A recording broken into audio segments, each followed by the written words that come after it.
Walk through any marina in America right now and you'll feel it immediately. Something is profoundly wrong. Dozens of boats sit perfectly maintained, gleaming in the sun, slips paid through the end of the year, and yet nobody's using them. Nobody's buying them. Nobody even seems to want them anymore. These aren't derelict vessels or abandoned projects. These are dream boats, the kind people saved for years to buy, vessels that represent freedom and adventure and escape. And they're sitting there untouched, unwanted, slowly transforming from assets into liabilities while their owners watch helplessly. What you're witnessing isn't a market correction. It's not a temporary slowdown or a seasonal dip. What's happening right now is the complete disintegration of the American recreational boating industry, a collapse so total and so rapid that even people inside the business are stunned by its speed and severity. By the end of this investigation, you'll understand the 5 forces that destroyed a multi-billion-dollar industry in less than 3 years, the specific decisions and miscalculations that turned boom into catastrophic bust, the regional variations showing which markets are dying fastest and why, and most critically, what this means for anyone who owns a boat, wants to buy one, or is trying desperately to sell. This isn't just about boats.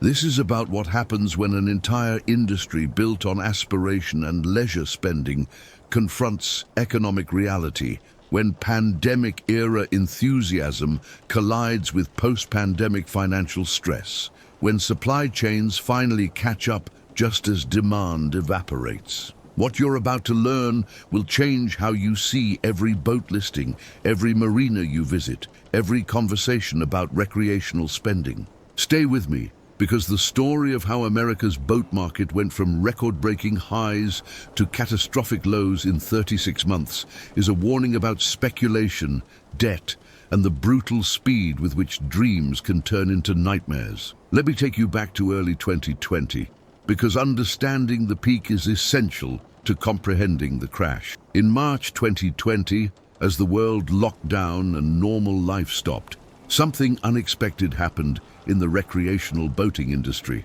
Instead of collapsing like travel, hospitality, and entertainment, boat sales exploded. People trapped at home, unable to travel, forbidden from restaurants and gatherings, suddenly craved escape. Boats offered something nothing else could provide during lockdowns.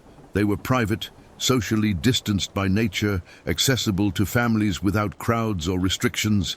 They represented freedom when everything else felt constrained. The demand surge was immediate and overwhelming. Dealerships that typically sold 50 boats per year were selling 200. Brokers, accustomed to 3-month listing periods, watched boats sell within days, often with multiple competing offers. First-time buyers who'd never considered boat ownership suddenly decided this was the moment. The market went from normal to frenzy almost overnight. But it wasn't just demand that exploded. It was who was buying and how they were buying that would prove catastrophic later. The pandemic created unusual financial conditions that made boat purchases seem more accessible than they actually were. Stimulus payments gave people unexpected cash. Low interest rates made financing cheap. Remote work freed up time that people thought they'd use boating. Stock market gains created paper wealth that felt permanent. Housing appreciation made people feel rich enough to justify discretionary spending. And perhaps most importantly, the psychological impact of lockdowns created urgency. People weren't thinking rationally about long-term costs or whether they'd actually use boats extensively. They were reacting emotionally to feeling trapped, and boats represented the antidote. The industry responded by ramping up production and loosening credit standards. Manufacturers increased output. Dealers ordered aggressively. Lenders approved buyers who wouldn't have qualified in normal markets. Everyone assumed the surge represented permanent expansion of the customer base rather than temporary, pandemic-driven aberration. And everyone was catastrophically wrong. The numbers from that period tell a story of irrational exuberance that should have triggered alarm bells, but instead fueled further excess. In 2020, despite the pandemic disruption, U.S. boat sales remained surprisingly strong, But 2021 was when things went truly insane. New powerboat sales exceeded 300,000 units, numbers not seen since before the 2008 financial crisis. Sailboat sales, typically more modest, still showed significant increases. The marine industry reported over $10 billion in new boat sales alone, not counting used boats, equipment, services, and all the ancillary spending that accompanies boat ownership. Manufacturers couldn't keep up. Order backlogs stretched for months. Dealers had waiting lists for popular models. Some buyers paid above sticker price just to secure boats. The used market was equally frenzied. Boats that would normally depreciate 20% in their first year were selling for at or above original purchase price. 3-year-old boats commanded prices barely below new. Even 10-year-old boats in decent condition were appreciating rather than depreciating. For existing owners, this felt like vindication. For dealers and manufacturers, it felt like a new golden age. For lenders, it felt like a safe lending environment where collateral values were rising. Everyone convinced themselves that pandemic-era demand would persist, that remote work would permanently change recreation patterns, that the million-plus first-time buyers who entered the market would become lifetime boating enthusiasts. The delusion was comprehensive and industry-wide, but even during the peak, warning signs existed for anyone paying attention. The first-time buyers flooding the market had no experience with the true costs of boat ownership. They were buying based on purchase price and monthly payments without understanding that those represent maybe half the total cost of ownership. Marina fees, insurance, maintenance, storage, fuel, all of these ongoing expenses weren't factored into buying decisions. When buyers discovered that their $40,000 boat required another $8,000 to $12,000 per year just to keep, many would face immediate buyer's remorse. The financing being extended was also problematic. Loan-to-value ratios that would be considered risky in normal markets were standard during the boom. Buyers were putting 10 or 15% down and financing the rest over terms that stretched to 20 years. This worked fine as long as values were rising, but it created massive vulnerability to any decline in boat values. If the market softened even modestly, thousands of owners would immediately be underwater, owing more than their boats were worth. The supply chain dynamics were building toward inevitable glut. COVID had disrupted manufacturing through 2020, creating shortages that fueled the frenzy. But manufacturers were aggressively expanding capacity, adding shifts, investing in new facilities. By late 2021, the production capacity existed to flood the market with boats. When that capacity came online, just as demand began softening, the results would be catastrophic. But nobody wanted to acknowledge these warnings. The money was too good.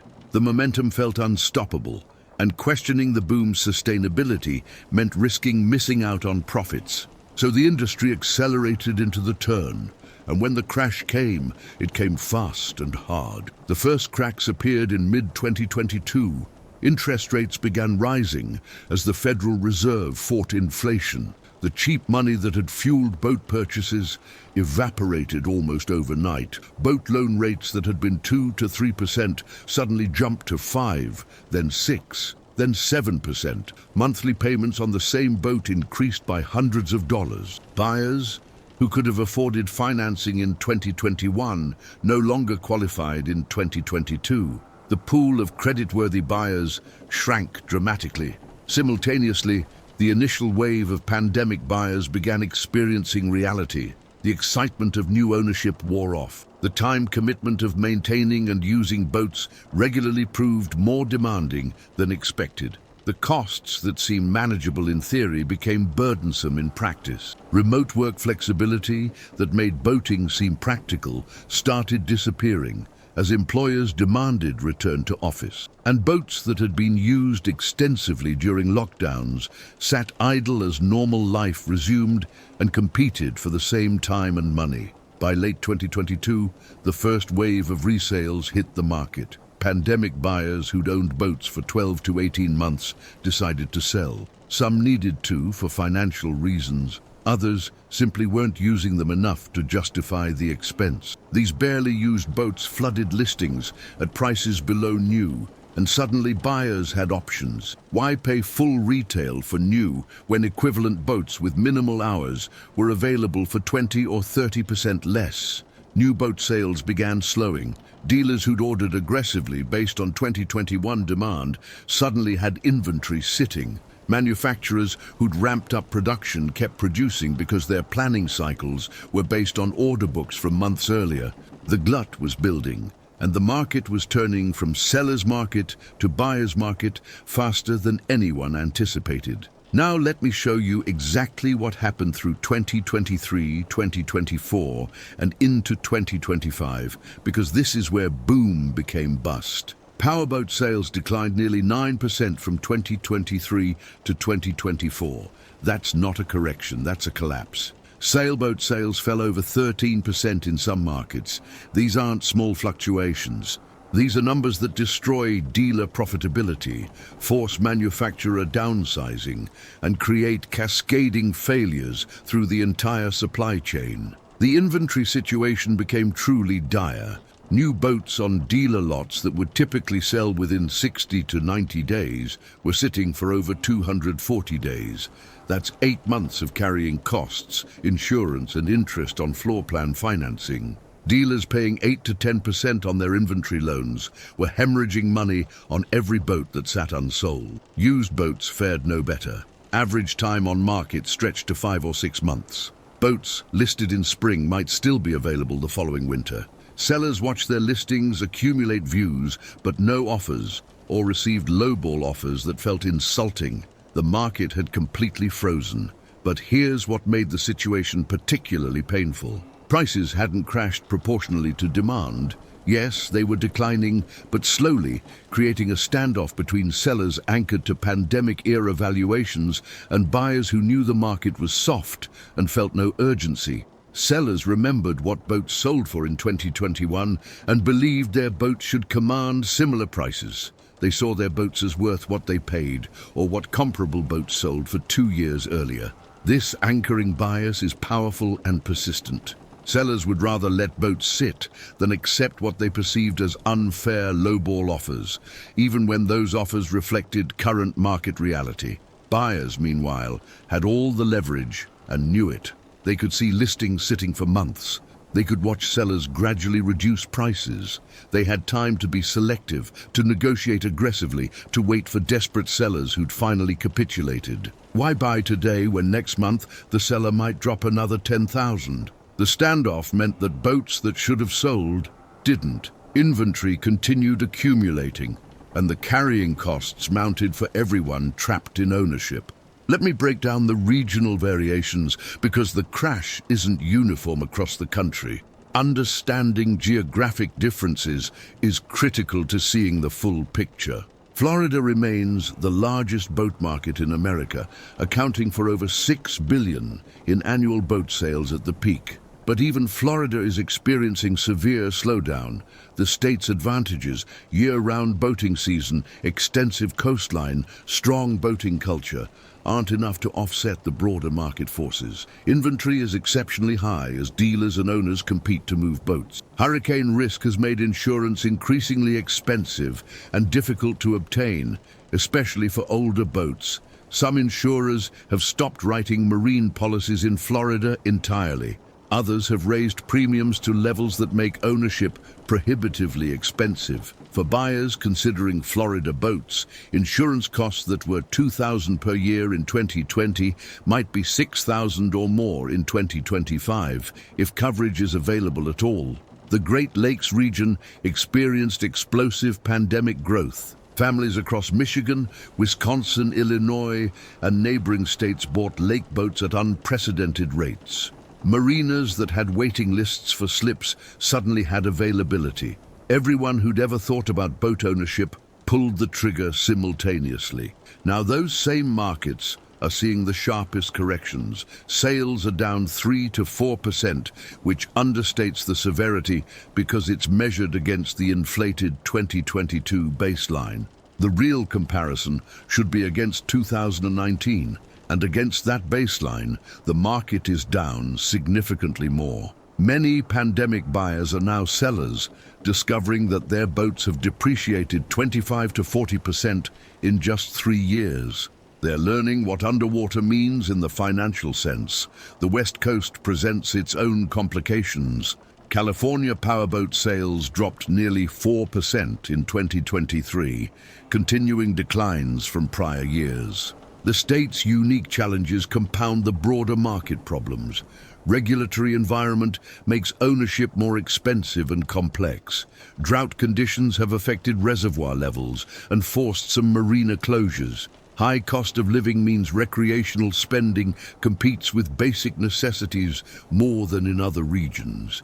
The result is a market that's particularly soft, even compared to national trends. The Pacific Northwest maintains stronger than average interest due to its liveaboard culture and cruising community. But even here, preferences are shifting towards smaller, more manageable boats. 40-foot cruisers are giving way to 30-foot boats that are easier to handle, less expensive to maintain, and simpler to store and insure. The Gulf Coast and Southeast show mixed results. Texas saw slight declines in boat sales. Alabama experienced similar softness. North Carolina bucked the trend slightly with modest growth, but that's likely capturing buyers fleeing higher-cost regions rather than representing genuine expansion. The bottom line is that no region is escaping the market correction. The crash is national, though its severity varies by location. Now let me explain why prices haven't crashed completely despite collapsing demand, because this confuses people, and it's critical to understanding where we're heading. Prices are sticky downward for several reasons. First, sellers are psychologically anchored to pandemic values. They remember what they paid or what comparable boats sold for in 2021. Accepting significantly less feels like admitting they made a mistake, taking a loss they can't stomach emotionally, even when financially rational. This isn't stupidity, it's human nature. Loss aversion is one of the most powerful psychological biases. People will take irrational actions to avoid realizing losses. Second, many sellers are financially trapped. They owe more on their boats than current market value. Selling means writing a check to cover the difference between sale price and loan balance. Most don't have that cash available, so they hold on, hoping the market recovers, paying monthly costs they can barely afford, trapped in negative equity. Third, late model used boats remain relatively scarce. Boats from 2019 through 2022 that are now 3 to 6 years old should be the sweet spot of the used market. But many of those boats are held by owners who either can't sell due to negative equity or won't sell because they're waiting for better market conditions. The result is that this specific segment maintains relatively high prices because supply is constrained even though demand is soft. Fourth, dealers are reluctant to discount aggressively because it destroys their margins and signals desperation. They'd rather carry inventory longer than sell at losses that would make their financial statements look terrible and potentially trigger issues with lenders and manufacturers. Finally, there's no forcing mechanism that compels price discovery. In stock markets, prices adjust instantly to new information. In real estate, foreclosures eventually force price recognition. But in the boat market, sellers can simply refuse to sell and let boats sit. They can wait indefinitely for buyers who meet their price expectations, even if those buyers never materialize. This means price adjustment is slow and painful rather than quick and cleansing. The result is a market in limbo. Prices are declining gradually, maybe 5 to 10% per year, which feels like death by 1,000 cuts for owners. But they're not collapsing 30 to 50% overnight, which would clear the market and establish new equilibrium. Now let me talk about the human cost of all this, because the statistics and market dynamics obscure real suffering. For sellers, this market is genuinely brutal. Imagine you bought a boat in 2021 for $80,000. You put $15,000 down and financed $65,000. You've been paying $1,200 per month on the loan, plus $800 for marina fees, plus insurance, maintenance, fuel. Your total annual cost is around 30,000 per year.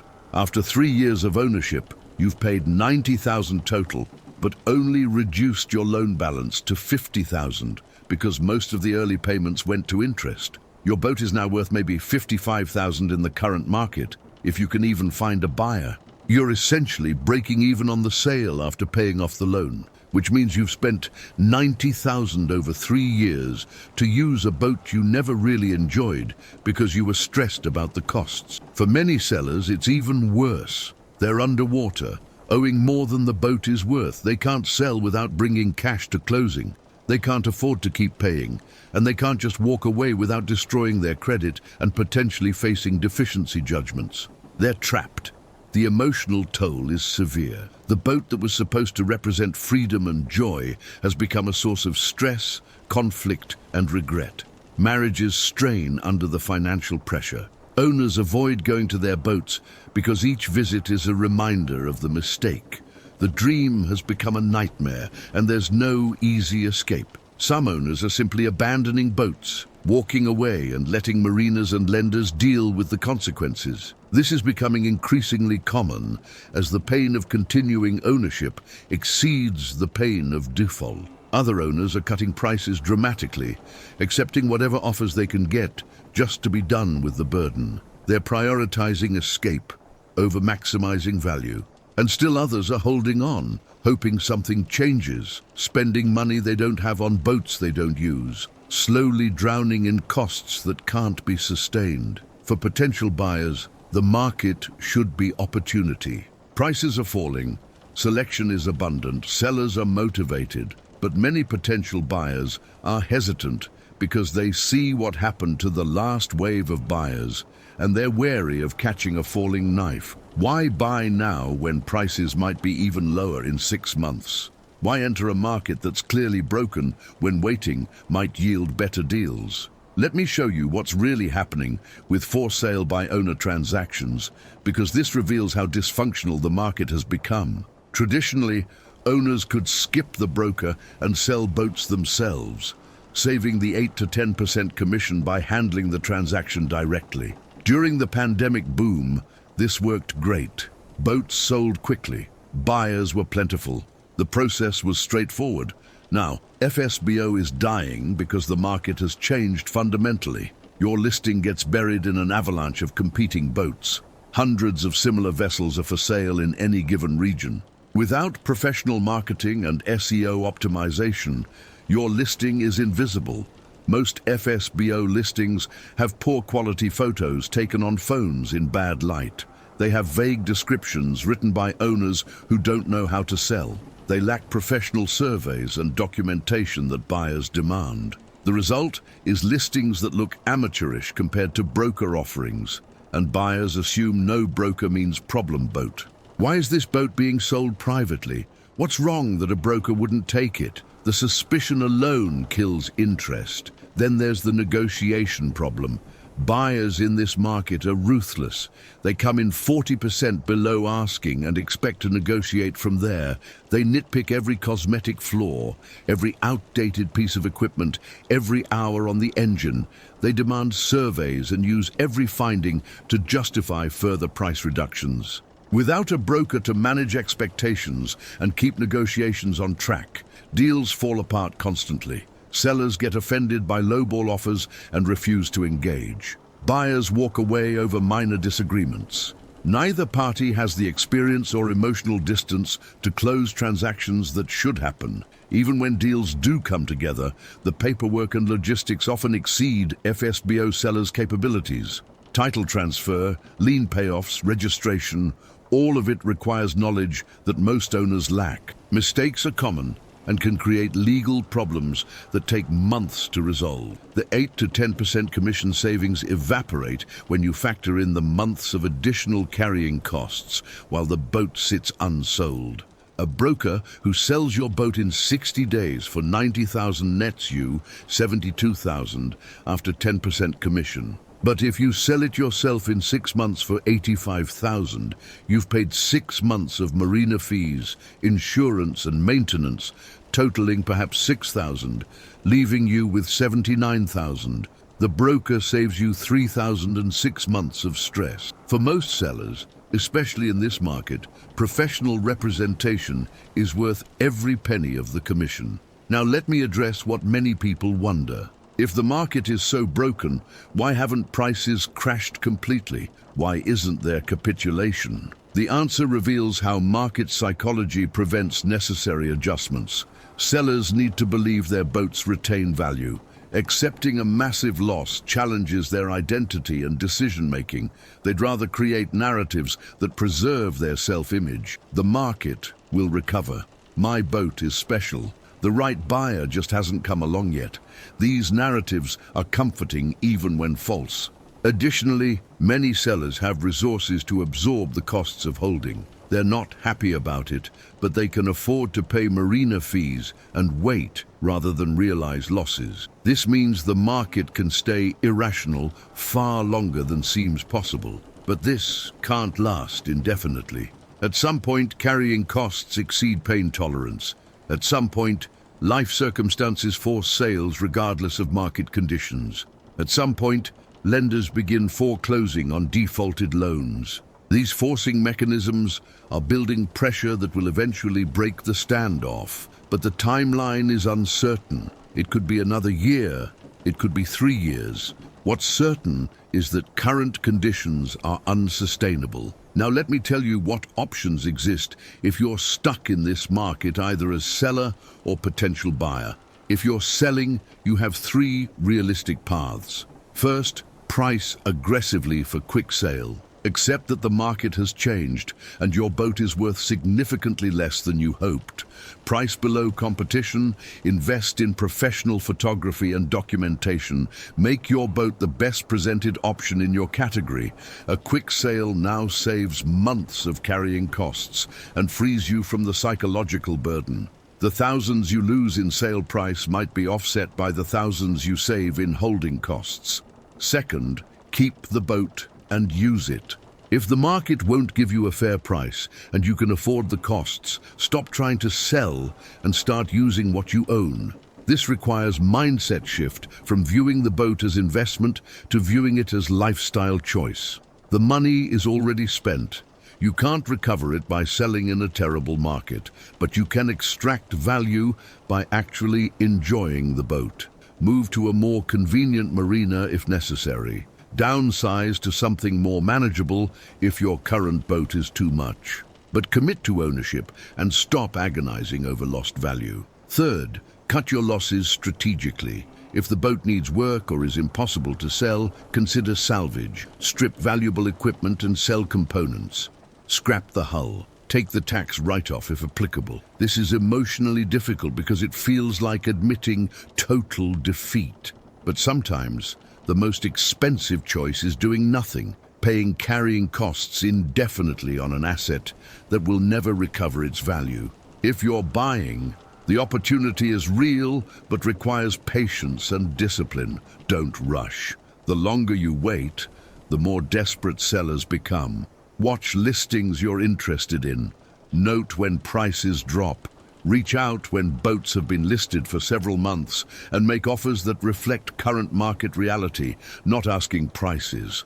Don't be afraid to lowball. The worst that happens is the seller says no. But in this market, sellers who've been trying unsuccessfully for 6 months are often willing to entertain offers they'd have rejected immediately earlier. Get proper surveys and inspections.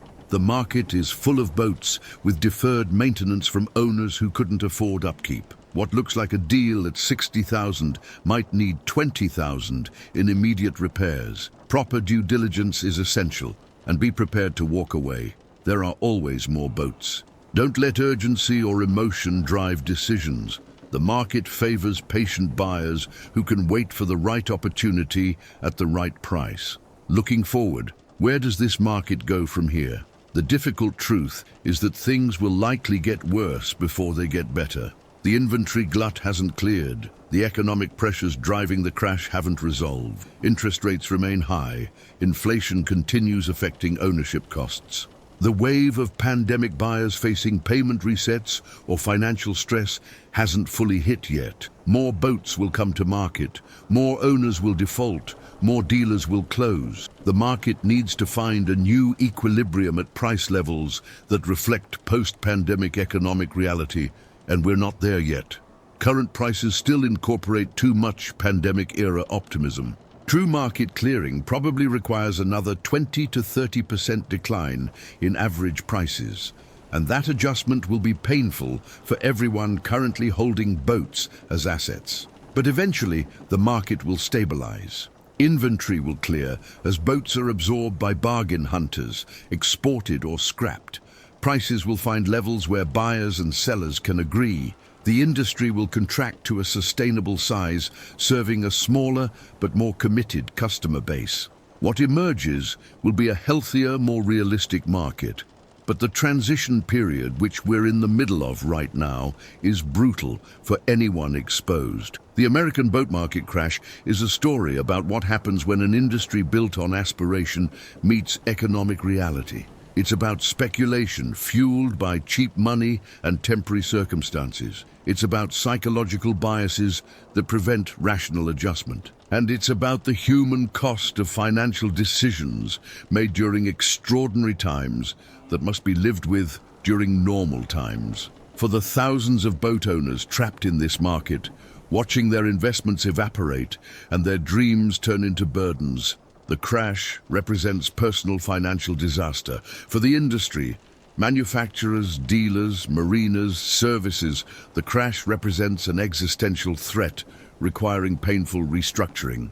And for observers, the crash represents a case study in market psychology, showing how quickly boom becomes bust when underlying conditions change. The boats sitting untouched in marinas across America aren't just unused vessels. They're monuments to optimism that proved unfounded, to financial decisions that seemed smart but weren't, to an industry that grew too fast and must now shrink painfully to survive. Walk through any marina today and you're witnessing the aftermath of a crash that's still unfolding. The boats are there, solid and ready, but the market that gave them value has disintegrated, and what replaces it will take years to build. That's the story of America's boat market crash. That's what really sank the industry, and that's what awaits anyone who doesn't understand what happened and why. The boom is over, the bust is here, and the reset will be brutal for everyone caught on the wrong side of it. Now you know what you're looking at when you see those pristine boats sitting untouched. Now you understand the forces that destroyed billions in value, and now you can make informed decisions about whether to buy, sell, or simply wait while the wreckage clears and something new emerges from the ruins of what was once America's recreational boating dream.